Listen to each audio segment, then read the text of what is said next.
ओ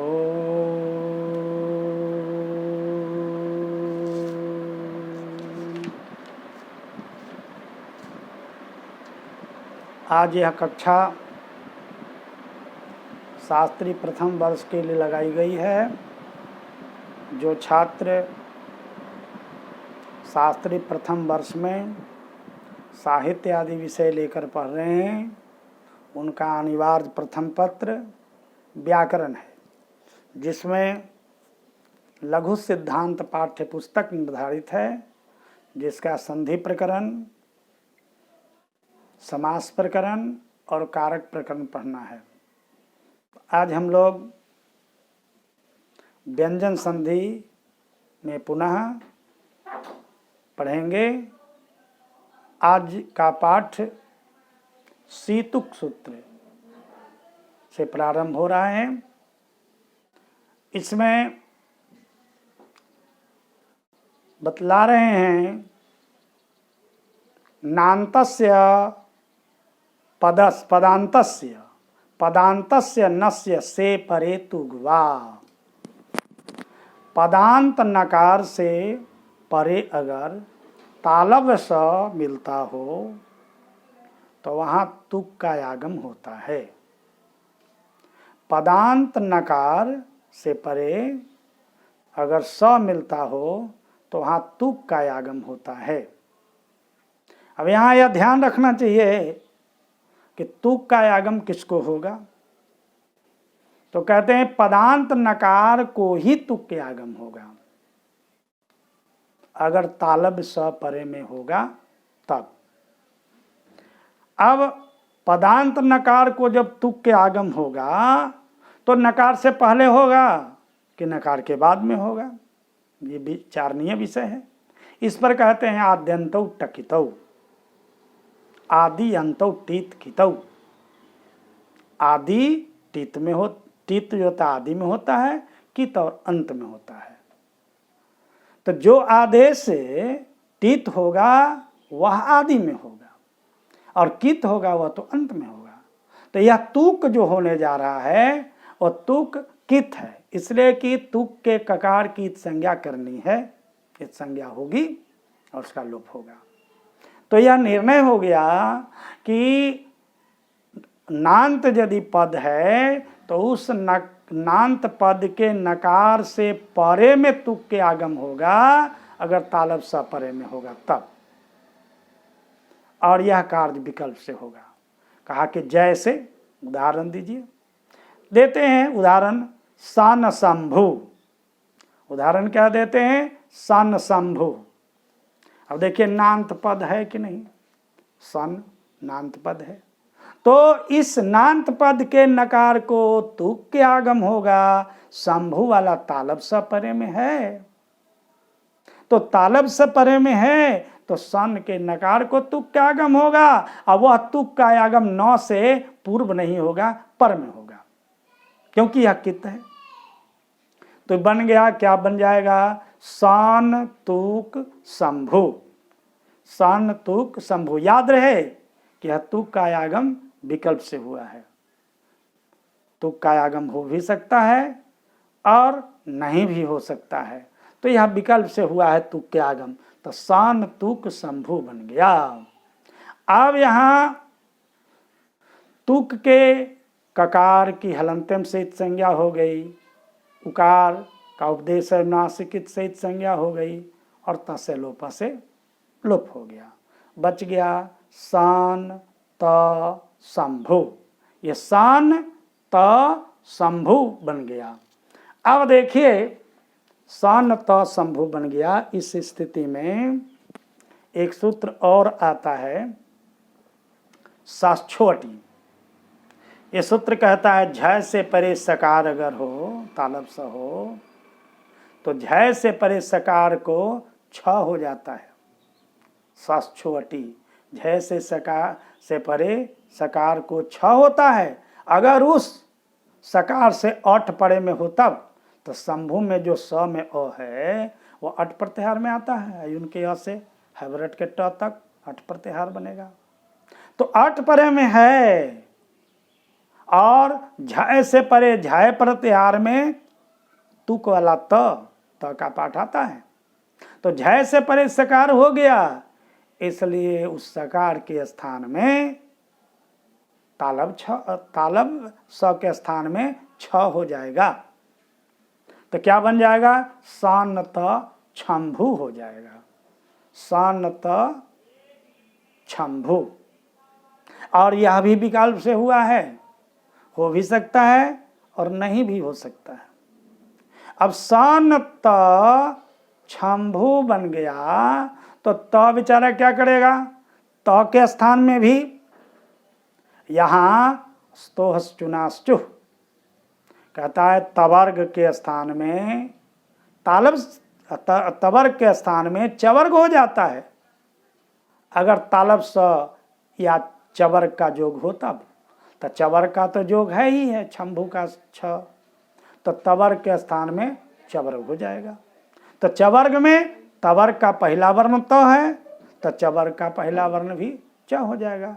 तो सान च छंभु हो गया।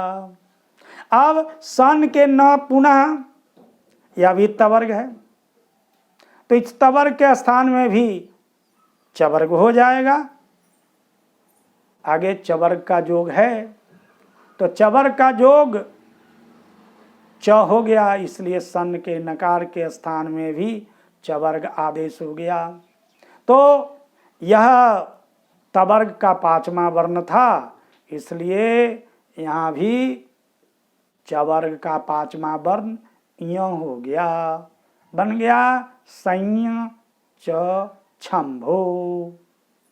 यह भी।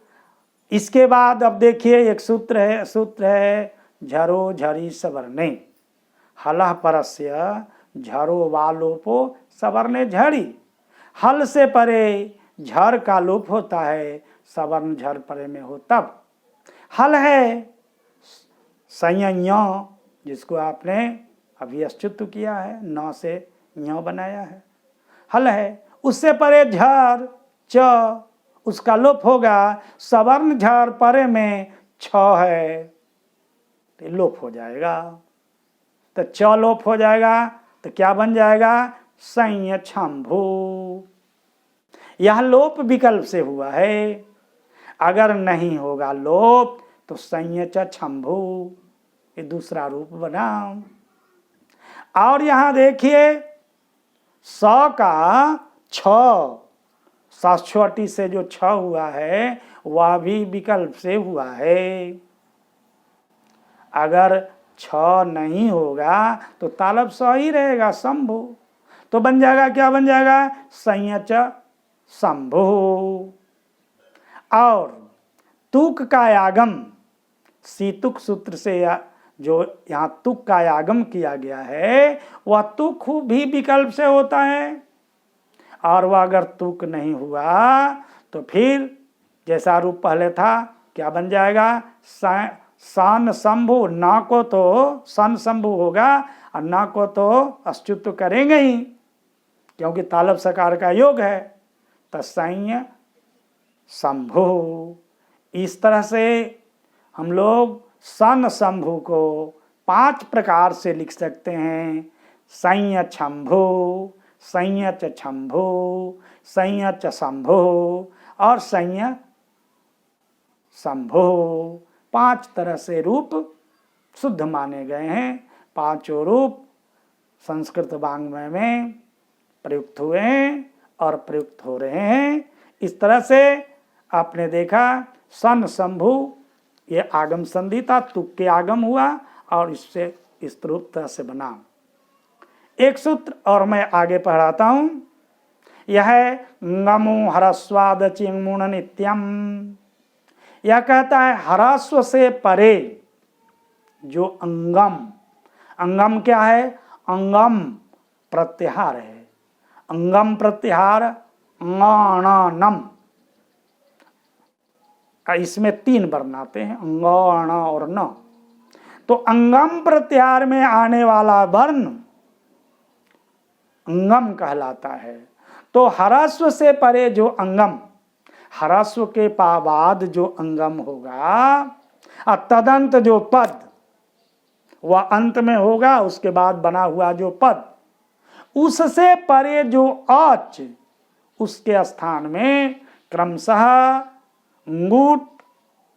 ङूट का आगम भी होगा और णूट का आगम होगा और नुट का आगम भी होगा। ये तीनों आगम क्रमशः होंगे। तो ह्रस्व से परे जो अंगम है, अंगम में 3 वर्ण आते हैं, ङ ण न। अंग आता है, टवर का ण आता है, तवर का न आता है। अगर ये तीनों वर्ण होंगे तो क्रमशः ङूट, अणूट और नुट का आगम होगा। किसको होगा? तो उससे परे जो अच है उसको। कहा कि उदाहरण दीजिए। उदाहरण क्या है? तो कहा प्रत्यंग जोर आत्मा, प्रत्यंग जोर आत्मा। प्रत्यंग ह्रस्व क्या है? प्रत्यय य का अ। उससे परे अंगम क्या है? अंग, प्रत्यंग का अंग। तदंत पद हो गया प्रत्यंग, और उस प्रत्यंग सब जो पद हो गया उससे परे अच कौन है? अच हम लोग स्वर को कहते हैं, तो अच है आत्मा का आ। तो उसको यहाँ चूंकि अंग है तो यहाँ ङूट के आगम होगा। ङूट में अंग रहेगा और ऊट लोप हो जाएगा। टकार का हलंत से संज्ञा हो जाएगी, तस्य से लोप से लोप हो जाएगा। उकार का उपदेश नासिकित संज्ञा और तस्य लोप से लोप हो जाएगा, बच जाएगा अंग। तो क्या हो गया? प्रत्यंग अंग आत्मा। कहीं कहीं पर 2 अंग आप देखते होंगे, तो यह इसी सूत्र का उदाहरण है, प्रत्यंग अंग आत्मा। और यह जो होता है नित्य होता है, इसलिए होना ही है। उसी तरह से सुगण जोड़ ईसा। सुगण यहाँ मूर्धन्य है, तो यहाँ नूट का आगम होगा। ह्रस्व क्या है? सुगण, ग में अ। उससे परे अंगम क्या है? ण। तदंत पद सुगण, और उससे परे अच क्या है? ईसा का इकार। उस ईसा के इकार को नूट के आगम होगा, तो उससे आगे होगा, चूंकि टित है।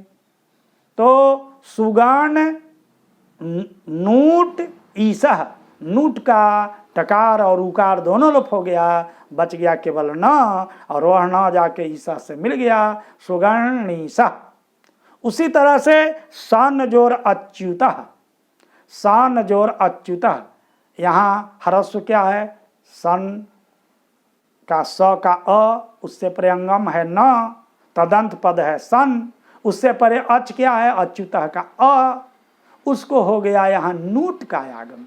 नूट में भी ऊट भाग का लोप हो गया, शेष न बचा, वह न जाके अच्युता के आकार से मिल गया, सन्नच्युता। डबल न आप देखते हैं, वह है सन्नच्युता। इससे तस्मिन इति, तस्मिन नेति, यहाँ डबल न देखते हैं, इसी सूत्र का वह भी उदाहरण है। इस तरह से हम लोग आज ङूट, णूट और नूट के संबंध में, क्या या तुक के आगम का संबंध में आप हम लोग पढ़े। पुनः अगले कक्षा में पढ़ेंगे। ओ